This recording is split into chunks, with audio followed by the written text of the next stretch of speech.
وأشهد أن محمدا عبده ورسوله الداعي إلى رضوانه والصلاة والسلام على آله وأصحابه إخوانه يا أيها الذين آمنوا اتقوا الله حق تقاته ولا تموتن إلا وأنتم مسلمون أما بعد. Alhamdulillah, puji syukur hanya milik Allah Subhanahu wa taala. Allah Subhanahu wa taala senantiasa mencurahkan nikmat kepada seluruh makhluknya dan itu tidak pernah terhenti walaupun hanya sekejap mata.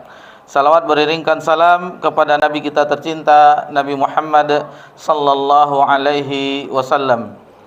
Ikhwani fiddin wa akhwati fillah, a'adzakumullah. Alhamdulillah, di kesempatan yang berbahagia ini kita berkumpul kembali tentunya mencari keridhaan Allah Subhanahu wa taala. Bersabarnya kita sejenak dalam rangka talabul ilm, itu mempelajari agama Allah Subhanahu wa taala. Ini adalah pertemuan kita yang ke-16. Insyaallah kita akan melanjutkan pembahasannya. Dan kita ingatkan juga kita berada di tanggal 9 Sya'ban 1447 Hijriah, bertepatan 27 Januari 2026 Masehi. Tentunya sebagaimana yang kita ingatkan di pekan yang lalu, salah satu sunnah yang diamalkan oleh Nabi kita tercinta sallallahu alaihi wasallam itu memperbanyak puasa. Dengan memperbanyak puasa, kemudian sudah mulainya kita membaca Al-Quran. Maksudnya ditingkatkan. Setiap saat kita membaca Al-Quran, setiap saat, setiap hari. Namun untuk bulan Sya'ban itu ditingkatkan. Karena ulama terdahulu menyebutkan bahwasanya Sya'ban itu syahrul qura, bulannya orang-orang yang membaca Al-Quranul Karim, dimulai dari bulan Sya'ban. Sebagaimana biasanya, sebelum kita melanjutkan pelajaran kita di pembahasan matan Salasatul Usul, kita di pekan yang lalu kita review sejenak, yaitu alhamdulillah kita mempelajari syahadat yang kedua, yaitu Muhammad Rasulullah di pekan yang lalu, yang mana maknanya adalah ta'atuhu fima amar, yaitu mentaati apa yang diperintahkan oleh Nabi kita tercinta SAW. Kemudian wa tasdiqu fima akhbar, membenarkan apa yang dikhabarkan oleh Nabi sallallahu alaihi wasallam. Kemudian yang ketiga wajtinabu ma'anhu naha wa zajar, yaitu menjauhi apa yang dilarang yang diperingatkan oleh Nabi sallallahu alaihi wasallam. Yang keempat wa alla yu'badallahu illa bima syara', tidak beribadah kepada Allah kecuali apa yang telah disyariatkan, yang telah dicontohkan oleh Nabi sallallahu alaihi wasallam. Dan kita sudah singgung juga bagaimana fenomena umat di zaman ini, seperti di malam nisfu Sya'ban, orang menghidupkan nisfu Sya'ban, umat Nabi Muhammad SAW itu dengan berdoa bersama, membaca Yasin, solat 1000 rakaat, setiap rakaatnya membaca setelah Al-Fatihah membaca surah Al-Ikhlas, dan itu tidak ada riwayatnya dari Nabi SAW. Jadi ini umat Nabi SAW mengaku syahadat kepada Nabi SAW, tetapi beribadah mendekatkan diri kepada Allah itu tidak ada contohnya dari Nabi SAW. Yang kebanyakan orang terbalik ya, memahami ini kan baik, tidak ada larangan. Mana hadisnya melarang? Ini kan baik, tidak ada larangan hadisnya.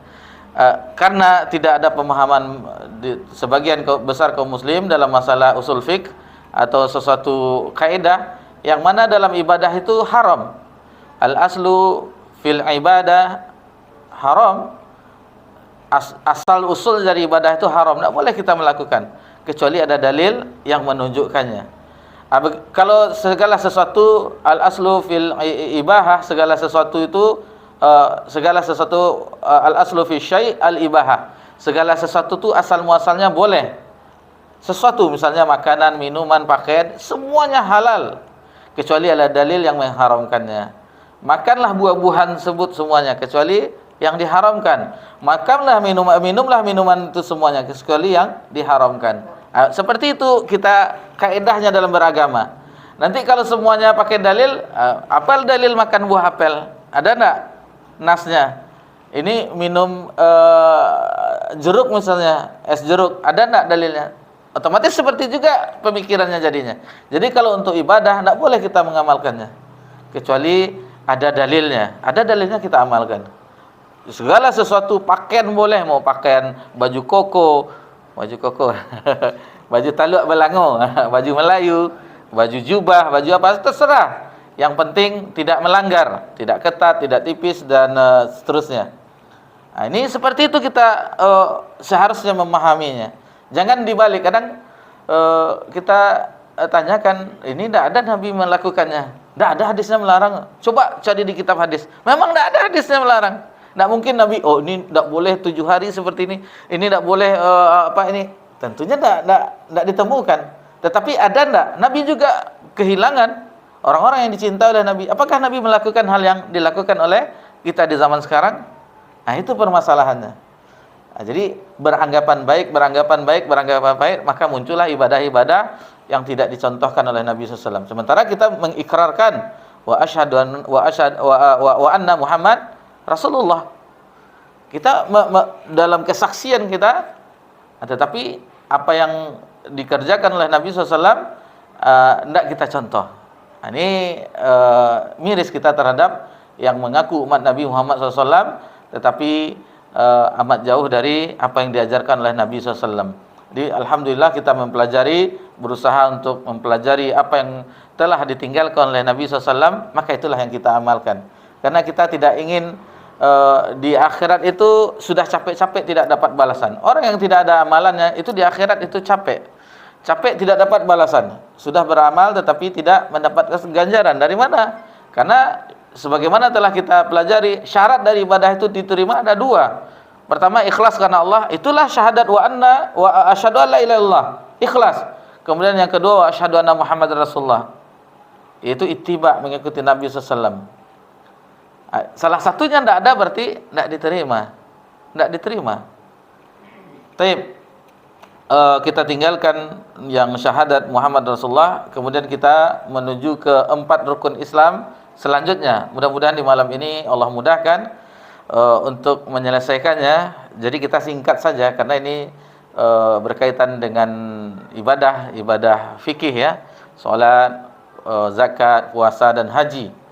Dengan inilah tegak amalan hati, amalan badan, anggota badan. Adapun rukun iman itu amalan hati, keyakinan di dalam hati. Baik, kita lanjutkan.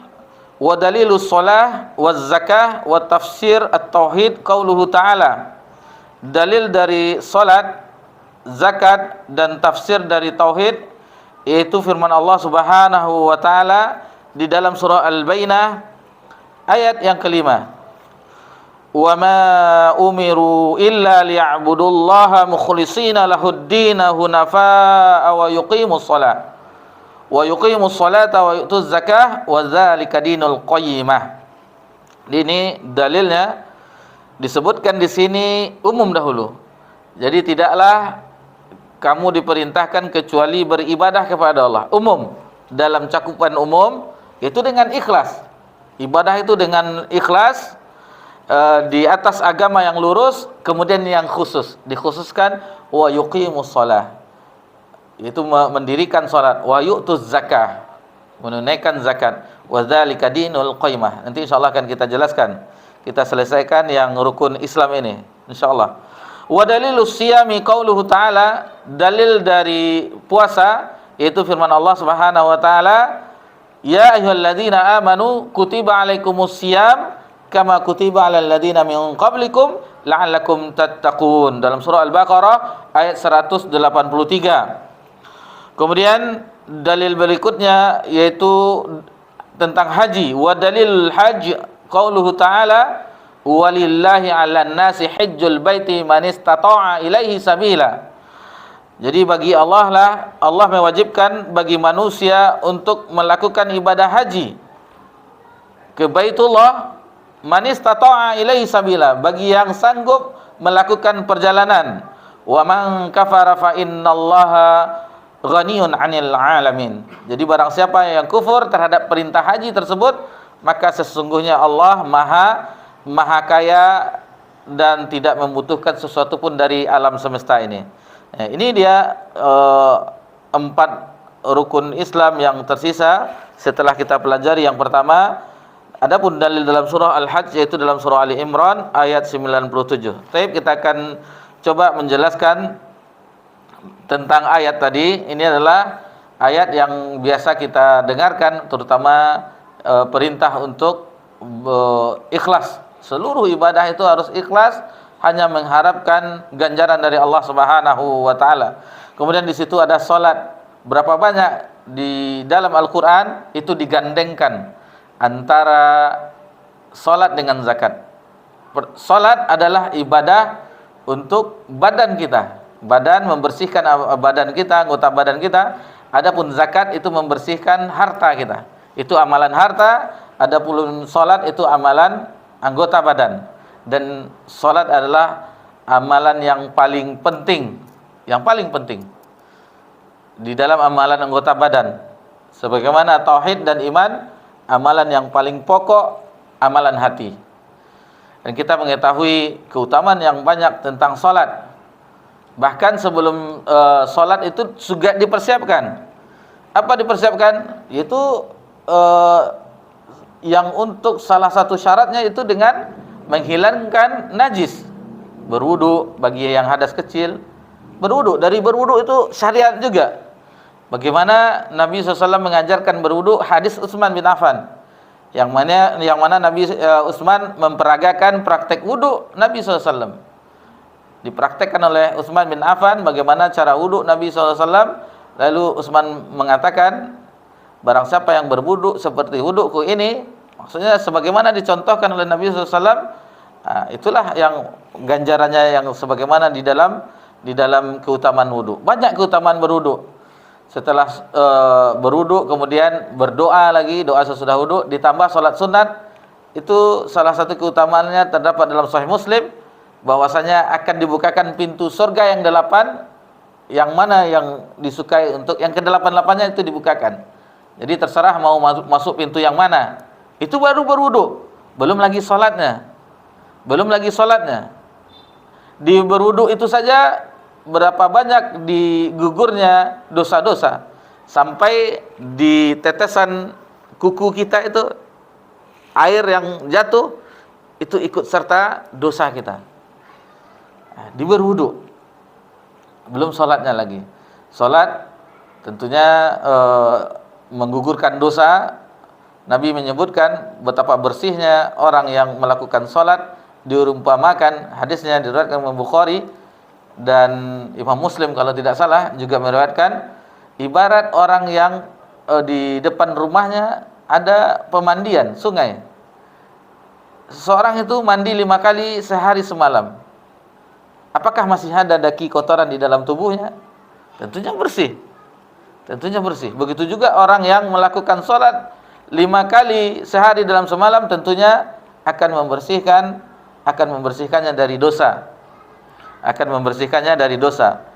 Dan keutamaan salat yang lainnya, bahwasanya salat itu spesial.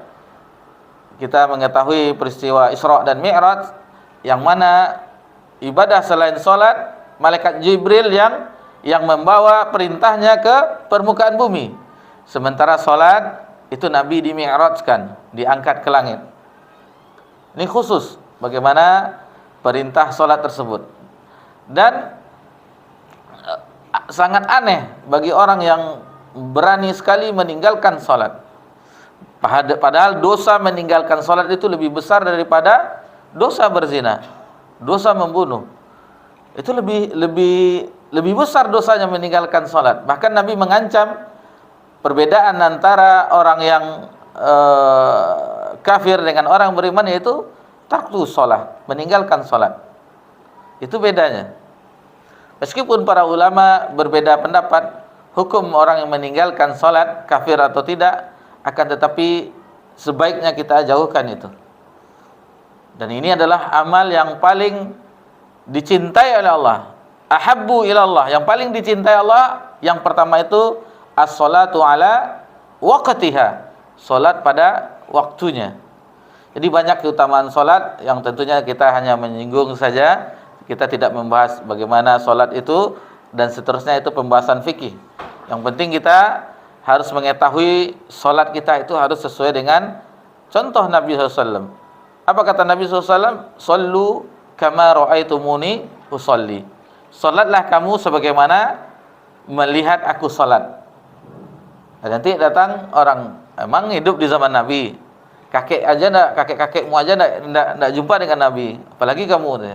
Kan seperti itu kata orang ya, yang kita mengatakan bagaimana supaya kita salat beribadah sebagaimana ibadah Nabi SAW, salat Nabi, dikatakan demikian. Padahal alhamdulillah kita hidup di zaman dimudahkan oleh Allah Subhanahu wa taala. Kitab-kitab hadis itu sudah dikumpulkan oleh para ulama, dan bahkan seandainya kitab tersebut tidak sanggup kita membelinya, di aplikasi ada. Di handphone kita berbentuk software itu sudah dikumpulkan. Mau berapa hadis semua ada. Kemudian dan ulama kita itu mengumpulkan hadis-hadis sehingga ada kitab namanya yang kita mudah untuk mempelajarinya, sifat salat Nabi. Sifat salat Nabi dari mulai takbir sampai salam. Itu semua ada tuntunannya yang telah ditulis oleh para ulama kita. Tinggal kita untuk mau belajar, mempelajarinya atau tidak. Tentunya bagi kita yang rindu dengan Nabi SAW, sesuai amalan kita dengan amalan Nabi Muhammad SAW, tentunya kita akan mempelajarinya. Begitu juga zakat, untuk mensucikan harta kita. Mensucikan, kenapa dikatakan demikian? Karena harta itu ada kotorannya, maka disucikan, dikeluarkan zakatnya, infaknya, sedekahnya. Bukan harta kita seluruhnya utuh, enggak. Ada hak yang berhak untuk mendapatkannya 2,5%. Itu tidak banyak. Dari 100%, 2,5%, berapalah? Ibarat utuh hanya sebagian, bukan 25%, 2,5%. Dan itu membuat makmur umat. Sebagaimana dahulu di dinasti Umayyah, di zaman Khalifah Umar bin Abdul Aziz, sejahtera, baitul malnya berjalan, rakyat sejahtera, hanya 2,5%. Kalau kita di Indonesia pajaknya berapa sekarang? Tidak sejahtera. Itu urusan pemerintah, nanti disalahkan pula kita, jangan urus pemerintah. Ini karena sistem yang salah, dan perpajakan upeti itu tidak ada dalam Islam. Tidak boleh umat Islam itu dipungut pajaknya sebenarnya. Yang boleh dipungut pajak adalah orang kafir yang tinggal di negeri kaum muslimin dengan perjanjian dibayar upeti, bayar pajak untuk keamanan. Adapun orang Islam tidak boleh. Ini sebenarnya ya, tetapi bagaimana hidupnya negara ini dengan sistem perpajakan yang ditinggalkan oleh feodal, oleh Belanda. Bapak-bapak, ibu-ibu yang semoga diberkahi dan dirahmati oleh Allah Subhanahu wa taala, itu mengenai zakat, maka hitung-hitunglah zakat kita, zakat harta, zakat pertanian, peternakan bagi yang ada memiliki peternakan, dan itu ada nisabnya, ada aturannya semuanya, tinggal mengacu kepada arahan-arahan ulama. Misalnya kita beternak kambing misalnya berapa ekor, sekian ekor baru dizakatkan. 40 ekor misalnya dizakatkan 1 ekor. Begitu juga dengan sapi, dan begitu juga onta misalnya yang untuk hewan kurban. Ayam bagaimana Ustaz? Ayam tidak ada zakat. Tapi hasil darinya sifatnya harta kita banyak jadinya dari penghasilan tersebut. Nah, yang harta yang berupa uang itu yang dizakatkan. Baik, kita anggap selesai salat, dan begitu juga dengan zakat. Kemudian beralih ke puasa. Ini insyaallah sebentar lagi, lebih kurang 20 hari lagi, lebih sedikit, berapa? Tanggal 9, 21 atau 20 hari lagi kita memasuki bulan Ramadan. Dan dalilnya ini kita semua menghafalnya. Ya ayyuhalladzina amanu kutiba alaikumusiyam kama kutiba alal ladzina min qablikum la'allakum tattaqun. Yang dipanggil nida di sini adalah orang yang beriman, bukan orang Islam atau manusia. Ya ayyuhan nas, enggak. Itu kalau kita perhatikan, Ustaz, kenapa orang-orang di bulan puasa kok enggak puasa? Karena keimanannya kurang atau tipis, atau tidak ada sama sekali, sehingga tidak malu untuk berbuka di siang hari Ramadan. Bisa kategori mungkin haid juga, tapi laki-laki perkasa, Ustaz. Nah, itulah. Jadi kekuatan yang bisa melakukan amalan ibadah puasa adalah kekuatan iman. Itu dipanggil orang yang beriman. Kekuatan iman yang dibutuhkan. Betapa banyak orang yang kuat fisiknya, sehat dia, pada gym ya, besi puluhan kilo bisa diangkat. Tetapi ketika azan subuh mengangkat selimutnya tidak bisa, berat.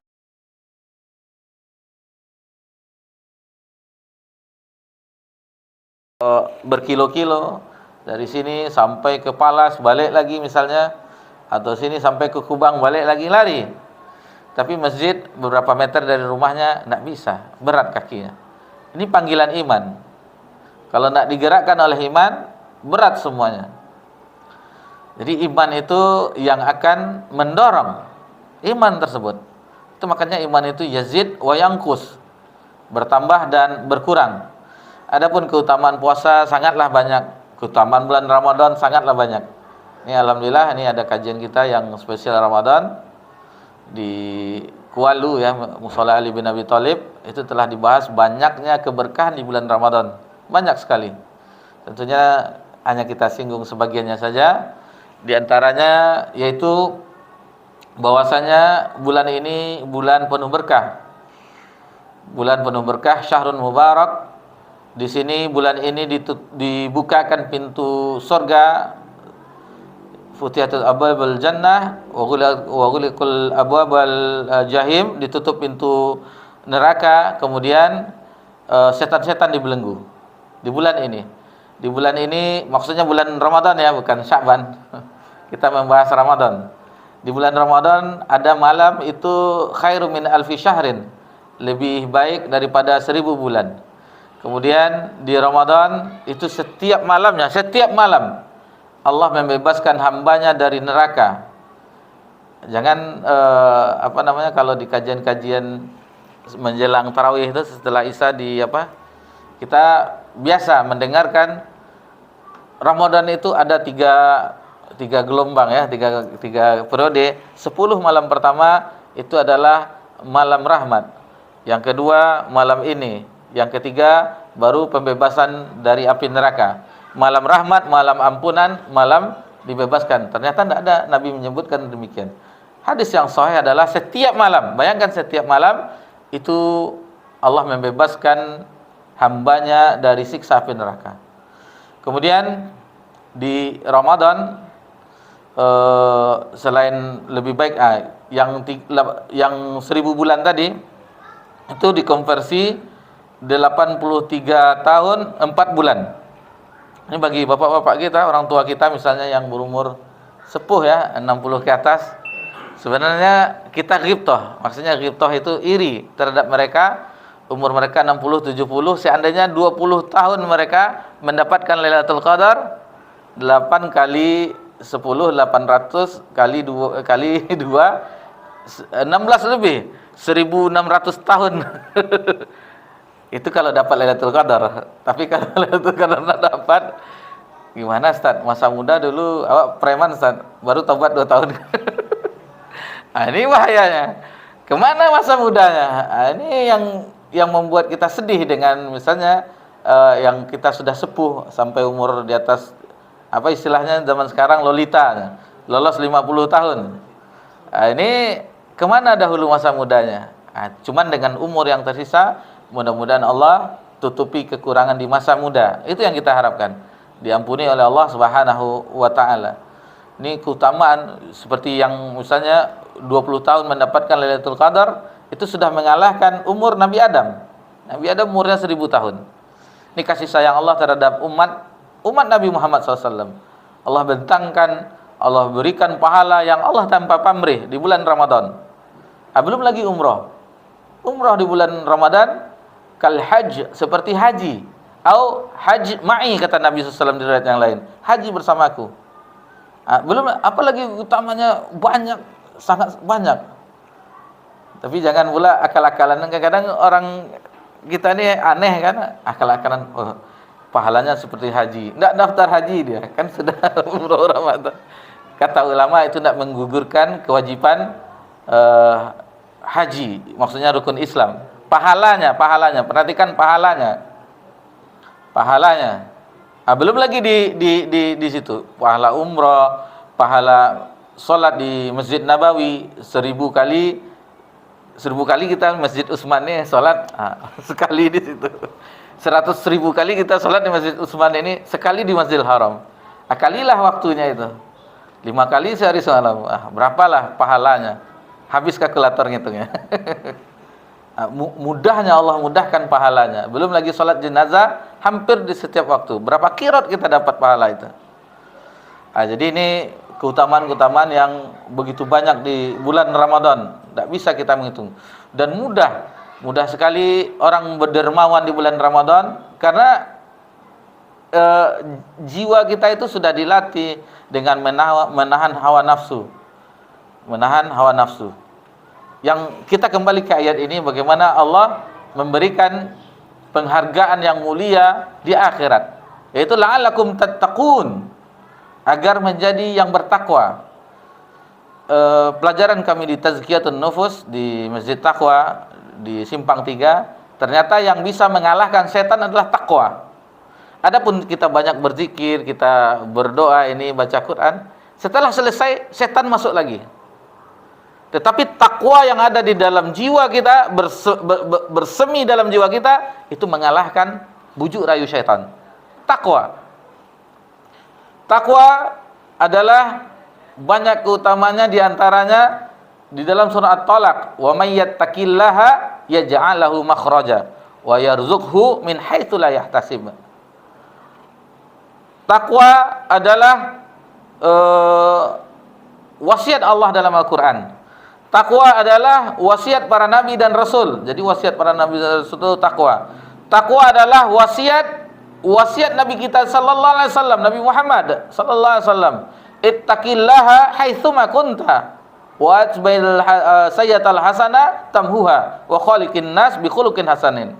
Bertakwalah kamu dimanapun kamu berada, dan iringilah perbuatan buruk itu dengan perbuatan baik, niscaya akan menghapusnya. Wa khaliqin nas bi khuluqin hasanin, dan pergaulilah manusia dengan akhlak yang mulia. Nasihat Nabi SAW. Takwa nasihat ulama sepanjang zaman dahulu, sekarang, dan sampai hari kiamat. Takwa adalah nasihat dari wasiat dari khatib setiap Jumat di mimbar-mimbarnya. Banyak keutamaan takwa, dan itu di bulan Ramadan dengan ibadah puasa. Medali yang begitu luar biasa bagi yang mengetahuinya. Yang penting bagi orang yang bertakwa itu apa yang disediakan Allah. Perhatikan dalam surah Al-Imran, wasari'u ila maghfiratin mir rabbikum wa jannatin arduha as-samawati wal ard uiddat lil muttaqin. Bersegeralah menuju ampunan Rabbmu, dan sorga seluas langit dan bumi, uiddat lil muttaqin, yang disediakan bagi orang-orang yang bertakwa. Begitu maha lembutnya Allah dengan bulan ini dan ibadah ini. Itu makanya dirindukan oleh orang-orang terdahulu, orang soleh terdahulu berdoa kepada Allah 6 bulan sebelumnya, berdoa agar disampaikan umur mereka sampai bulan Ramadan. 6 bulan berikutnya berdoa kepada Allah agar Allah menerima amalan tersebut. Ini ibaratnya diskon atau apalah, obrolan besar-besaran yang tanpa persen, banyak, tanpa batas. Tergantung kitanya. Apakah kita berleha-leha, lalu dibaca hadisnya dikritik oleh ulama hadis. Tidurnya orang berpuasa ibadah. Tidur saja ibadah, Ustaz. Tapi hadisnya tidak benar itu. Dikritik oleh ulama hadis, sanadnya bermasalah, sanadnya dhaif. Jadi hati-hati kita. Kan ada nafasnya orang yang berpuasa adalah tasbih. Tidurnya orang berpuasa adalah ibadah. La haula wala quwwata illa billah. Kita berpijak ke hadis-hadis yang sahih saja, yang benar-benar datang dari Nabi sallallahu alaihi wasallam. Kemudian orang yang berpuasa, aroma mulutnya itu, bau mulutnya itu lebih atyabun min rihil misk, lebih wangi daripada kasturi. Di dalam hadis qudsi disebutkan setiap amalan Bani Adam itu untuknya. Illa siyam, kecuali puasa. Puasa itu kata Allah dalam hadis qudsi, puasa itu li untukku wa ana ajzibih, dan aku akan membalasnya. Jadi tidak ada balasan puasa 10 kali lipat, 700 lipat, tidak ada. Allah yang langsung membalasnya di akhirat. Langsung. Tanpa disebutkan di dunia ini berapa pahala puasa. Tidak. Allah yang langsung membalasnya di hari kiamat. Kemudian, ini luar biasa lagi. Di hadis qudsi sambungan dari hadis tersebut, di bawahnya lisoim. Bagi orang yang berpuasa, farhatan. Mendapat 2 kebahagiaan. Farhatun inda fitr, yaitu kebahagiaan ketika berbuka. Berbuka kan banyak, salalau, kurma, apa lagi, es jus, bahagia. Ke punya ambo ke jana membiak ke. Di walking dulu kan, walaupun buka bersama. Tapi dah di coupling dulu. Ini kau jatah ambo ke kopi yang dingin kau tak ambo ke. Kemudian yang kedua, kebahagiaan yang kedua, farhatun inda liqa'i rabbi, kebahagiaan ketika berjumpa dengan Rabb-nya. Ini begitu bahagia jiwa orang ketika berpuasa. Latihannya dari sekarang. Jangan sampai Ramadan langsung puasa. Puasa pertama itu sangat berat. Puasa tua kata orang. Nanti lihat karet, oh ini Indomie. Padahal karet banyak kan. Lewat pula ada orang jualan di pinggir-pinggir kopi-kopi itu kan banyak tuh. Nampak pula, wah segar sekali. Bahaya kalau langsung, ini berat. Tapi kalau sudah latihan di Sya'ban, insyaallah di Ramadan itu akan dimudahkan oleh Allah Subhanahu wa taala. Insyaallah nanti kita akan bahas tentunya tentang Ramadan, baik itu keutamaan, keistimewaannya dan seterusnya, tentunya dengan dalil-dalil insyaallah akan kita bahas setelah pertemuan yang kedua, karena kabarnya sebagaimana kemarin ya di Selasa yang lalu kita dijumpai bahwasanya Selasa pertama insyaallah yang diisi oleh guru kita Ustaz Heri Purnama. Ya, Pak Pengurus, enggak apa-apa. Ustaz Heri Purnama, jadi supaya enggak bosan dengan ini si rahmat terus setiap Selasa, ganti-gantian lah. Beratnya aja 122 kg tuh. Rusak kursi masjid nanti. Saya diganti dengan yang agak ringan. Ustaz Heri agak ringan sedikit kan. Ini bercanda aja nih. Beliau mudah-mudahan mengalir juga pahala ini buat beliau. Beliau yang mengajarkan bahasa Arab. Dahulu di tahun 2000 berapa ya? 2005 apa 2006 itu belajarnya di SDIT Imam Syafi'i. Jadi ini lulusan SDIT Imam Syafi'i di Malam. Dulu belum dipagar seperti sekarang. Bebas kita masuk. Seperti itu. Dan Ustaz Heri pun kita dianggap sebagai murid SD. Disusun bangkunya yang rapi, katanya ulang. Sebagian sudah meninggal, mungkin ada yang kenal dengan Pak Agus Pratomo, itu teman sama yang kena Covid ya. Awalnya mendaftar berapa itu? 35 atau berapa? Lebih 30. Sampai jilid 3 Durusulughoh itu tinggal 4 orang. Jadi sepakat orang di Indonesia yang mengajarkan bahasa Arab dapat penyakitnya sama, muntaber, mundur tanpa berita. Baik. Jadi insyaallah di pekan kedua nanti di bulan Februari insyaallah, dan itu mungkin insyaallah pertemuan kita terakhir ya menjelang Ramadan. Kita insyaallah membahas tentang sekitar Ramadan atau puasa Ramadan. Baik, kita lanjut ke yang terakhir, wa dalilul haji qauluhu ta'ala walillahi 'alan nasi hajjul baiti man istata'a ilaihi sabila wa man kafara fa innallaha ghaniyun 'anil 'alamin. Jadi ayat ini turun sebagaimana disebutkan oleh Hafiz Ibnu Katsir karena ada yang mengingkari tentang kewajiban haji. Mengingkari, maka turunlah ayat ini bahwasanya ini wajib hukumnya cuman bagi yang mampu tentunya harta, yang kedua aman di jalan, yang ketiga adanya biaya untuk pergi perjalanan yang ditinggalkan, kemudian aman di jalan, mampu fisik kita, maksudnya fisik tentunya kalau seandainya stroke tentunya susah ya, kecuali ada pendampingnya juga. Jadi itu kalau tidak tercukupi dengan kesanggupan itu tidak wajib. Adapun fatwa ustaz kita ya tentang antri ini itu sekedar fatwa, tidak wajib untuk diikuti. Kita ikuti yaitu dalil. Jelas dalilnya dalam Al-Qur'an dan hadis. Cuman fenomena yang menganggap ini itu bagi yang mungkin yang hanya bisa haji reguler. Sekarang banyak pilihan. ONH plus haji tapi furodan ada lagi, tetapi ada nama barunya, tetap itu tanpa antri. Dengan biaya tentunya lebih mahal lagi dari ONH plus. Mendaftar sekarang langsung berangkat. Tetap visanya mujamalah, tetapi namanya lain tak? Mungkin bagi yang travel haji tahu itu. Tetapi pada takut nanti seperti tahun kemarin bermasalah. Jadi tentang haji itu banyak keutamaannya. Di antaranya al-hajju wal hajjul mabrur laisa lahul jazaa ilal jannah. Haji yang mabrur itu yang diterima oleh Allah tidak ada balasannya kecuali surga. Ini keutamaannya. Kewajibannya apakah setiap tahun atau tidak? Baru tadi pagi dipelajari di Sunan An-Nasai bahwasannya kewajibannya tidak setiap tahun.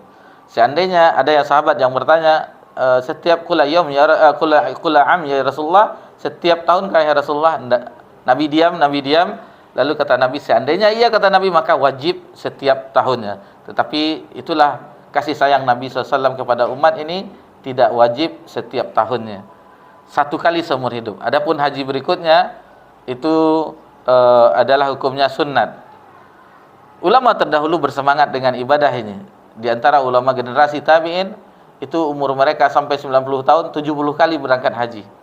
70 kali berangkat haji, tentunya tidak seperti sekarang ini yang antri yang panjang dan seterusnya, yang itu mudah di zaman dahulu. Adapun di zaman sekarang tentunya ada aturan, baik itu dari pemerintah kita dan pemerintah kerajaan Saudi, tentunya ada kuota yang dibatasi.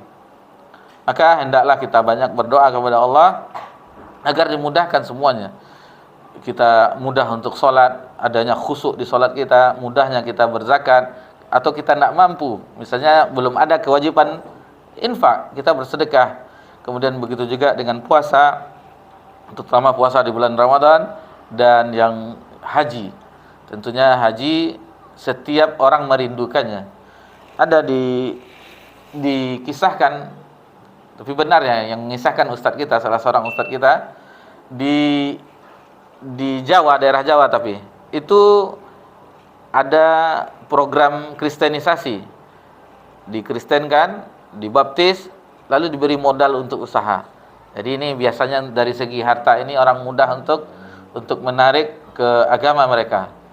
Lalu alhamdulillah berkembanglah usahanya, banyak uangnya. Lalu ditanya oleh yang orang-orang Kristen, orang-orang yang memberikan itu, yang telah melatihnya berusaha memberikan modal, apa keinginannya? Naik haji gitu. Jadi itu kerinduan orang-orang Islam, orang-orang iman berangkat haji. Dan ketahuilah, rindunya orang yang sudah berangkat itu lebih rindu daripada orang yang belum berangkat. Sebagaimana disebutkan oleh Hafiz Ibnu Katsir dan juga dinukilkan oleh As-Sa'di dalam tafsirnya Sa'di. Lebih rindu orang yang sudah pernah. Terbayang bagaimana walaupun susah ya di Mina itu, atau antriannya yang panjang, tetapi rindu dengan masalah hal ini. Karena susah-susahnya di situ. Kalau di Pekanbaru kan gampang semuanya. Di situ harus sama semuanya, hamba Allah. Sama antri kecuali tamu negara, tamu kerajaan, itu beda lagi. Baik, alhamdulillah untuk pembahasan rukun Islam tingkatan martabat yang pertama itu telah kita selesaikan. Adapun rukun iman, ihsan, masih di pembahasan landasan yang kedua tentang Islam, insyaallah akan kita lanjutkan insyaallah di bulan Syawal, insyaallah. Biiznillah. Nanti kita menunggu kabar dari pengurus. Kalau tidak ada kabar dari pengurus, berarti ini yang terakhir. Atau di antara kita salah seorang yang telah tiada. Karena walaupun demikian Ramadan di ambang pintu ya, kan di ambang pintu Ramadan, tetapi tidak ada jaminan bagi kita untuk bisa memasukinya. Setiap kita itu ada ajalnya. Fa iza jaa ajalhum fala yastakhiruna sa'atan wala yastaqdimun. apabila ajal itu telah datang, maka tidak bisa dimajukan dan dimundurkan. Tidak bisa disogok malaikat maut. Tunggu dulu malaikat. Ini Ramadan, tunggu dulu. Tidak bisa. Sekarang wafatnya ya sekarang. Baik. Alhamdulillah rukun Islam telah kita selesaikan. Adapun pertemuan kita insyaallah di pekan 2 Februari. Tapi insyaallah tetap ya jemaah, tetap Februari pertama Ustaz kita Ustaz Heri Purnama, mudah-mudahan tentunya keilmuan beliau lebih luas daripada kami. Diharapkan hadir juga mendengarkan santapan rohani atau wejangan ilmiah dari beliau. Adapun insyaallah di pekan kita yang kedua kita tidak membahas ini lagi. Ini sudah kita libur dulu, insyaallah Ramadan, tentang Ramadan, puasa Ramadan apapun insyaallah nanti akan disebutkan pembahasannya insyaallah. Wa sallallahu ala nabiyina Muhammad sallallahu alaihi wasallam wa ala alihi washabbihi ajmain walhamdulillahirabbil alamin. Wassalamualaikum warahmatullahi wabarakatuh.